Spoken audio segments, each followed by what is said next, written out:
இத பாரு, ஸ்பீக்கர்ல போட்டு தான் பேசணும். அவன் பேசுறது எனக்கு கேட்கணும். ஓகே. எங்க இருக்கோன்னு சொல்லாத. ஏய் ஏய், இங்க இருந்து பேச.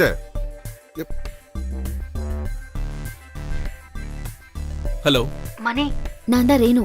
ரேணு, நீ எங்க இருக்க? போனாவது பண்ணிருக்கலாம்ல. நான் எவ்வளவு பயந்துட்டேன் தெரியுமா? இத பார் ரேணு, எக்காரணத்தை கொண்டு போலீஸ்காரங்க கிட்டயும் அவங்க கட்சிக்காரங்க கிட்டயும் மாட்டிக்காதீங்க. எல்லாரும் கொலை வெறியோட இருக்காங்க. இப்ப வெளியில வந்து என்ன ஆகுன்னு மட்டும் சொல்லு. மாட்டிக்கிட்டீங்கன்னா பெரிய பிரச்சனை ஆயிடும். ரேணு, அரெஸ்ட் பண்ணிட்டாங்கன்னா 40 நாளுக்கு அப்புறம் தான் உங்களுக்கு ஜாமீன் கிடைக்கும். ஆனா ஒரு வழி இருக்கு. எனக்கு உன் மேல மட்டும் அக்கறை இருக்கிறதால தான் சொல்றேன். யாரு முதல்ல கைது செய்யப்படுறாங்களோ அவங்க தான் 40 நாள் உள்ள இருக்கணும். அதுக்கப்புறம் 2வது ஆள் சரணடைஞ்சிட்டாங்கன்னா 1-2 நாள் உள்ள இருந்தா போதும். ஈஸியா ஜாமீன் வாங்கிடலாம். நீ பொண்ணு தானே, எதுக்கு ரிஸ்க் எடுக்கிற?